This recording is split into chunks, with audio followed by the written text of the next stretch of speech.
کیا کر لیے تھے؟ حلال کر لیے تھے۔ تو اب بات سمجھ میں آ گئی کہ 4 جانور جو اللہ کے نزدیک حلال تھے ان لوگوں نے حرام کر لیے، تو حلال کو حرام کرنا یہ بھی کیا ہے؟ شرک ہے۔ اور 4 چیزیں جو اللہ کے نزدیک حرام ہے ان حرام چیزوں کو ان لوگوں نے کیا کر لیا تھا؟ حلال کر لیا تھا۔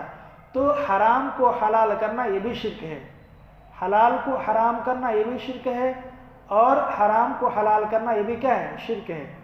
تو اللہ تعالیٰ نے ان 4 کے مقابلے میں 4 چیزوں کی حرمت کو بیان کیا ہے۔ مکمل جانوروں کا احاطہ مقصود نہیں ہے۔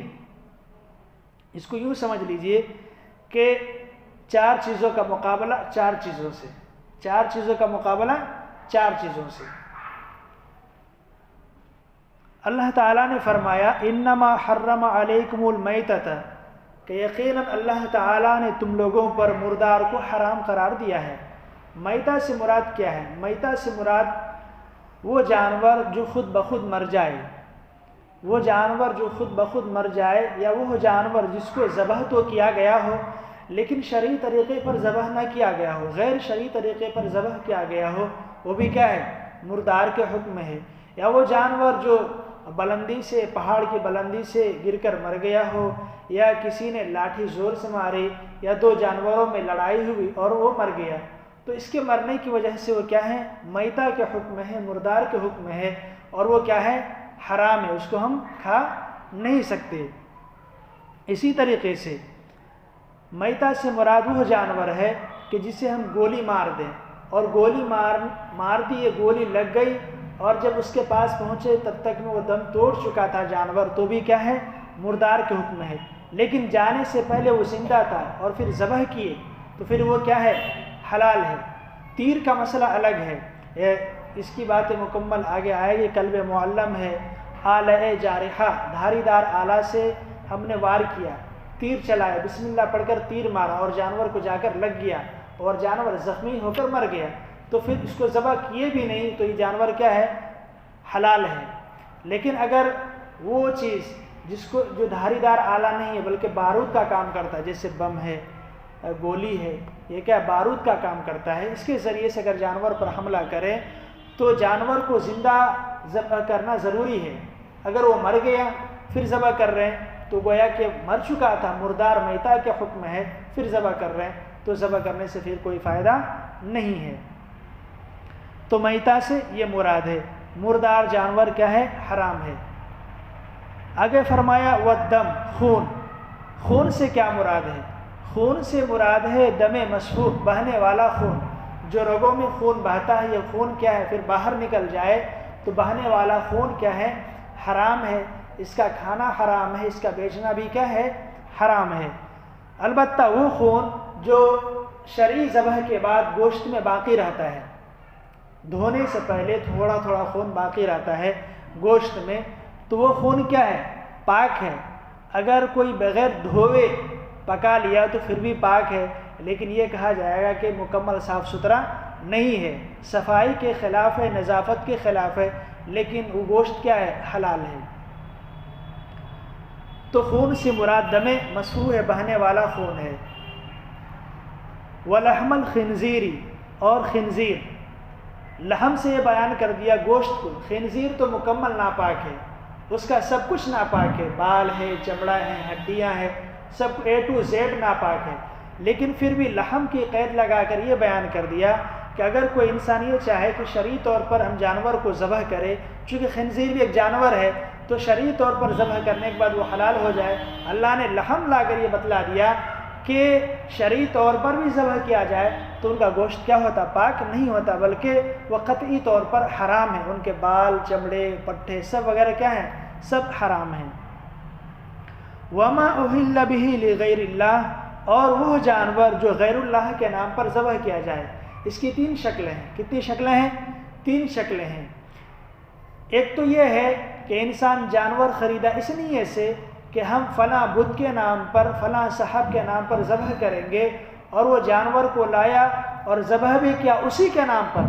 ہم لوگ کیا کرتے؟ بسم اللہ الرحمن الرحیم پڑھتے، بسم اللہ اللہ اکبر پڑھتے نہیں، اس نے فلاں بزرگ کا نام ہی لیا، فلاں بت کا نام ہی لیا، اسی بت کے نام پر ذبح کر دیا، تو قطعی طور پر یہ کیا ہے؟ وما اہل بہ لغیر اللہ میں داخل ہے، اور یہ کیا ہے؟ حرام ہے۔ اور یہ آیت کا مدلول حقیقی ہے، یعنی آیت کا مصداق یہی ہے کہ جانور کو کسی بت کے نام پر، کسی بزرگ کے نام پر اس کا نام لے کر ذبح کر دیا جائے تو یہ کیا ہے؟ قطعی طور پر حرام ہے۔ ایک شکل ہوئی۔ دوسری شکل یہ ہے کہ جانور کو ذبح کرنے کا مقصد کیا ہے؟ تقرب الی غیر اللہ، فلاں بزرگ فلاں پیر کی خوشنودی حاصل کرنا ہے، دل میں یہی آرزو، یہی تمنا، یہی ارادہ ہے، جانور کو اس لیے ہی خریدا ہے، ذبح کر رہے ہیں، لیکن ذبح کے وقت اللہ کا نام لے لیا، لیکن مقصد کیا ہے؟ ذبح سے مقصد ہے اس بزرگ کی، اس پیر کی، اس بت کی خوشنودی حاصل کرنا ہے، رضا حاصل کرنے کا، تو پھر بھی یہ کیا آتے ہیں؟ یہ بھی وما اہل بہ لغیر اللہ میں داخل ہو جاتے ہیں۔ یہ بھی کیا ہے؟ حرام ہے۔ یہ الگ بات ہے کہ یہ آیت کا مدلول حقیقی نہیں ہے، لیکن جو فقہا حضرات مفسرین نے بیان کیا کہ علت میں دونوں کیا ہے؟ مشترک ہیں۔ حرمت کی علت میں دونوں مشترک ہیں۔ حرمت کی علت کیا ہے؟ حرمت کی علت ہے غیر اللہ کے نام پر غیر اللہ کا تقرب حاصل کرنے کے لیے، ان کی خوشنودی حاصل کرنے کے لیے اس کے نام پر جانور کو ذبح کرنا۔ تو یہاں پر بھی غیر اللہ کا تقرب حاصل کرنے کے لیے، کسی بزرگ کی خوشنودی حاصل کرنے کے لیے جانور کو ذبح کیے، گرچہ اللہ کا نام لیے، لیکن مقصد کیا تھا؟ فلاں صاحب کی خوشنودی حاصل کرنا، تو یہ بھی کیا ہے؟ وما اہل بہ لغیر اللہ میں داخل ہے، اور یہ حرام ہے۔ یہ دو شکل ہوئی۔ تیسری شکل یہ ہے کہ بتوں کے نام پر، پیروں کے نام پر، بزرگوں کے نام پر جانور کو چھوڑ دینا اور تعظیماً اس کا کھانا اپنے اوپر حرام کر لینا، تعظیماً اس کا کھانا اپنے اوپر حرام کر لینا، تو یہاں پر ان کا عقیدہ غلط ہے۔ جیسے کفار مکہ کیے تھے، 4 جانوروں کو بتوں کے نام پر چھوڑ دیتے اور اس کا کھانا اپنے اوپر حرام کر لیتے، تو یہ ان کا عقیدہ ہے، ان کے باطل عقائد و نظریات ہے کہ وہ حلال جانوروں کو حرام کر دیے، لیکن فی نفسی وہ جانور کیا ہے؟ حلال ہے، حرام نہیں ہے۔ تو کسی کا بزرگ کے نام پر جانور کو چھوڑ دینا اور تعظیماً اس کا نہ کھانا، یہ ان کی غلطی ہے، ان کے باطل عقائد ہیں، ان سے وہ توبہ کرے تو اللہ اس کی مغفرت کر دیں گے، لیکن فی نفسی وہ جانور کیا ہے؟ حلال ہے، اس جانور کو کھا سکتے ہیں۔ تو یہ 3 طرح کے 3 شکلیں اس میں ہیں وما اہل بہ لغیر اللہ میں۔ خلاصہ کلام یہ ہے کہ مردار کا کھانا یہ بھی حرام ہے، خون کا استعمال، دم مسفوح بہنے والا خون، اس کا بھی استعمال کیا ہے؟ حرام ہے۔ البتہ خون کا کسی کو ضرورت کی بنیاد پر سخت مرض ہے یا ایسی پریشانی میں مبتلا ہے کہ بغیر خون دیے اس کا علاج ہو ہی نہیں سکتا، تو شریعت نے گنجائش کے طور پر یہ حکم دیا ہے کہ آپ خون دے سکتے ہیں، لیکن بیچنا جائز نہیں ہے۔ خون کا عطیہ کر سکتے ہیں، بیچنا جائز نہیں ہے۔ اسی طریقے سے جو کیمپ لگتا ہے، خون ڈونیشن کرتے ہیں، وہ بھی دینا صحیح نہیں ہے، دینا صحیح نہیں ہے، لوگ دے دیتے ہیں جا کر، دینا صحیح نہیں ہے۔ البتہ جہاں پر یہ مریض ہے کہ اس مریض کو ضرورت ہے، ابھی فوری طور پر ضرورت ہے، اگر خون نہیں دیں گے بیچارے مر جائیں گے، تو اس انسان کی تعظیم کے واسطے خون دے دیں گے۔ لیکن جو لوگ کیمپ لگاتے ہیں اور کیمپ لگانے کے بعد خون کو محفوظ کر لیتے ہیں، وہ فری میں خون کہیں نہیں دیتے بلکہ وہ لوگ بیچتے ہیں، اس لیے بلا ضرورت خون دینا جائز نہیں ہے۔